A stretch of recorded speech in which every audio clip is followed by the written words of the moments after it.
এখন সেনাবাহিনীর প্রধানের কৃপায় শেখ হাসিনা কোনো রকমে প্রাণ নিয়ে হেলিকপ্টারে উঠে ভারতে পালিয়েছে। তা না হলে অবস্থাটা কি হতো, ইতিহাসের গতি আরো কোন দিকে যেত। আমার মনে হয় আমার জীবনে এত জনতা আমি কোনোদিন একসাথে দেখিনি। অকল্পনীয় ব্যাপার। সেই জনতা গণভবনে যাইতো, হাসিনাদের কি অবস্থা হতো আমি জানি না। সেনাবাহিনী প্রধানের শুভবুদ্ধির উদয় হয়েছে আমার মনে হয়, যে কারণে তাকে এখান থেকে তার জীবন নিয়ে পালাতে স্কোপ দিয়েছে, সুযোগ করে দিয়েছে। আমি মনে করেছিলাম এরপরে শেখ হাসিনার শুভবুদ্ধির উদয় হবে। ওই যে বলেছি, তিনি নিজে ডুববেন, তার মহান পিতাকে নিয়ে ডুববেন, তার দলকে নিয়ে ডুববেন। এখন উনি দেশকে ডুবাইবার চক্রান্ত করছেন। উনি দিল্লিতে বসে আবারও বললাম উনি দিল্লিতে বসে অন্যদের আশ্রয়ে, যে দিল্লি বাংলাদেশের মানুষের আপাতত কোনো ভালো চাচ্ছে না। দীর্ঘদিন যাবৎ শেখ হাসিনার কাঁধে সোয়ার হয়ে যে দিল্লি বাংলাদেশটাকে একটা সাবঅর্ডিনেট কান্ট্রিতে পরিণত করেছে। এবং আমি বারবার বলেছি আপনাদের মাধ্যমে, এরা হলো শেখ হাসিনা হলো দিল্লির দাস। উবায়দুল কাদেররা যারা গোল টেবিল বৈঠকে বসে থাকে, এরা হলো দাস আনুদাস কৃতদাস। এই কৃতদাসের বাচ্চারা এখন দিল্লির কাছে এই দেশটাকে বন্ধক দিয়ে নিজেরা আবার নতুন করে সিংহাসনে বসার, দিল্লির ক্রীড়নক হয়ে সিংহাসনের বসার দুঃস্বপ্ন দেখছে। আমি বলি, বাংলাদেশ মুক্তিযুদ্ধের দেশ। বাংলাদেশের সন্তানরা দ্বিতীয় মুক্তিযুদ্ধ সংগঠিত করেছে। কথাটি আমি প্রথম বলেছিলাম সিলেটের মাদ্রাসা ময়দানে বিএনপির মহাসমাবেশে লক্ষ লক্ষ মানুষের সামনে, যে এটা হলো দ্বিতীয় মুক্তিযুদ্ধ। যে প্রথম মুক্তিযুদ্ধ আমি কমান্ডার হিসাবে 23 বছর বয়সে করেছিলাম, আমার পূর্বপুরুষ আমরা যারা করেছিলাম, সেই মুক্তিযুদ্ধ যখন বৃথা যেতে বসেছে, তখন আজকের সন্তানেরা দ্বিতীয় মুক্তিযুদ্ধ সংগঠিত করেছে। এবং তারা হলো আজকের মুক্তিযুদ্ধ, তারাই হলো বীর সেনাপতি, তাদেরকে আমার সেলিউট। যারা রক্ত দিয়েছে তারাই প্রকৃত মুক্তিযুদ্ধের শহীদ। আমি বলেছি, ওই যে আবু সাইদ রংপুর বিশ্ববিদ্যালয়ের ছাত্র, যে বুক কুচিয়ে হাত প্রসারিত করেছে গুলি করো, সেই হলো 21 শতকের প্রথম দিককার বীর শ্রেষ্ঠ। এবং রংপুরের ব্রিটিশ আমলের বীর নুরুল দিনের উত্তরসূরি, আমি তাকে বলি বীর শ্রেষ্ঠ আবু সাইদ। এই কথাগুলো আমি বলেছি। এই বীর শ্রেষ্ঠরা রক্ত দিয়ে গেছে, কিন্তু বহু বীর শ্রেষ্ঠ এখনো বেঁচে আছে। শেখ হাসিনা যদি মনে করেন তার ছেলে জয় একটা প্রতিবন্ধী ছেলে, আমার মনে হয় এইসব ছেলে পেলে কেন জন্মগ্রহণ করছিল এই দুনিয়াতে? বাংলাদেশের নামে এইসব প্রতিবন্ধী ছেলে পেলে লোভী, গ্রিডি, নষ্ট ছেলে পেলে, চোর, সারা দেশের সম্পদ লুট করে। আমার বলতে খুব কষ্ট লাগছে। তারপর আমি বলছি, জয়দের মতো হারামজাদা ছেলে পেলেরা এখন তার মাকে বুঝিয়ে মনে করছে মা ছেলে মিলে ইন্ডিয়ার বৈজয়ন্তীমালা ট্যাঙ্কের উপরে বসে ঢাকা দখল করবে। It is not so easy. এটা দুঃস্বপ্ন হয়ে থাকবে। 5 লক্ষ মালদ্বীপ অধিবাসীর অধিকারের দাবির কাছে ইন্ডিয়ার সৈন্যকে চলে আসতে হয়েছে। আমরা কিন্তু সংখ্যায় 18 কোটি। তাছাড়া বাঙালি জাতি, বাংলা কোনোদিন দিল্লির পরাধীনতা মানে নাই। আপনি মধ্যযুগের ইতিহাস, প্রথম যুগের আদি যুগের ইতিহাস দেখেন, সেই পাল থেকে সেল থেকে পরবর্তী সময়ে যত এসেছে সালতানাত, সেই সালতানাত বংশধর সেই গিয়াসউদ্দিন, শামসুদ্দিন ইলিয়াস শাহ থেকে ধরে হুসেন শাহ থেকে ইশাকা, বাংলার 12 ভূঁইয়া, ইশাকার নেতৃত্বে, মসনদ এলার নেতৃত্বে বিক্রমপুরের চাঁদ রায়, কেদার রায়, চাঁদ প্রতাপের চাঁদ গাজী, যশোরের কৃষ্ণচন্দ্র, দিনাজপুরের গণেশ রায়, ময়মনসিংহের উসমান খাঁ, এই 12 ভূঁইয়ারা মিলে কিন্তু বিদেশিদের বিরুদ্ধে, দিল্লির বিরুদ্ধে যুদ্ধ করেছে।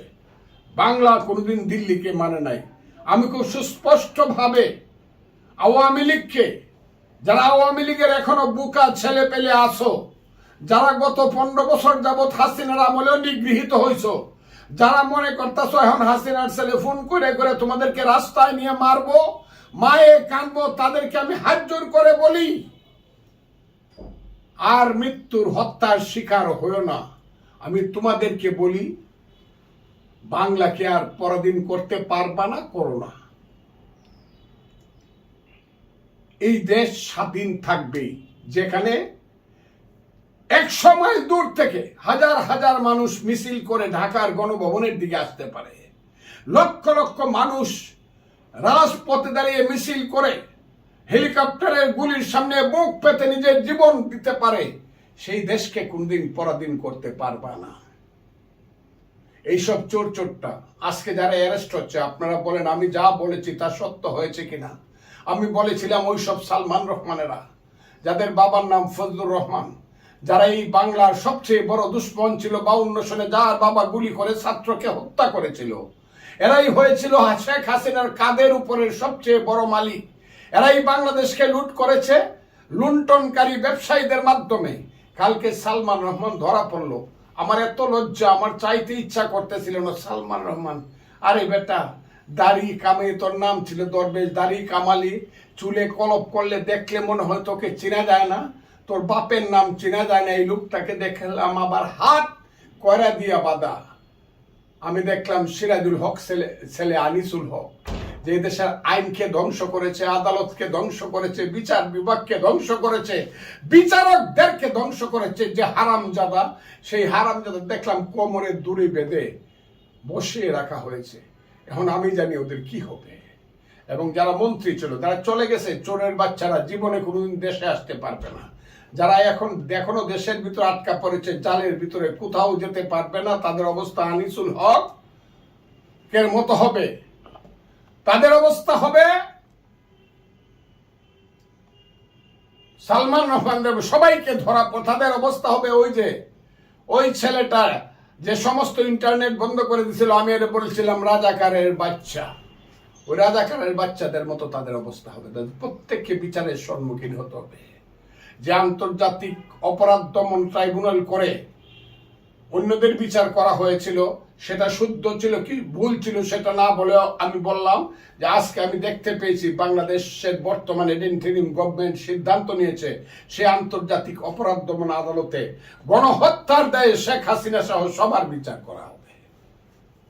এইটা বাংলাদেশ, এইটা বাংলাদেশের রাজনীতি। এটা ভাবতে আমার ইচ্ছা করে না, আমি এটা চাই না, কিন্তু এটা হয়ে গেছে। দিস ইজ দা বাস্তব, এটাই বাস্তবতা, এটাই বাংলার বাস্তবতা।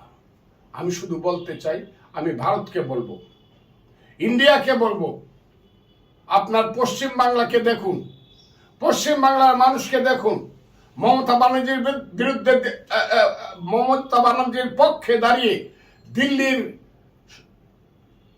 বিরুদ্ধে স্লোগান দিচ্ছে পশ্চিম বাংলার বাঙালিরা। এমনকি পশ্চিম বাংলার মুখ্যমন্ত্রী মমতা ব্যানার্জিও বলেছে, যখন আন্দোলন চলছিল, আল্লাহ ছাড়া যখন আমাদের আর কোনো পথ ছিল না, তখন বলেছে যদি কেউ আসে রাতের আধারে এসে যদি আমার দরজায় কেউ টক টক করে টোকা দেয়, আমি কিন্তু দরজাটা খুলে দিব। কাজে আজকে যারা হিন্দু ভাইয়েরা, যারা কিছু মিথ্যা কিছু সত্য সবকিছু মিলে যারা মনে করছেন আওয়ামী লীগকে আবার আপনার কাপড়ের নিচে আশ্রয় দিবেন, অথচ আওয়ামী লীগের ওই হাসিনার লোকেরা যারা মনে করছে হিন্দুদের কাপড়ের নিচে আশ্রয় নিয়ে আবার দেশকে সাম্প্রদায়িকতার দিকে ঠেলে দিয়ে এই দেশে একটা গৃহযুদ্ধের সৃষ্টি করবেন, হাত জোর করে বলছি, বাংলার হিন্দু সমাজ,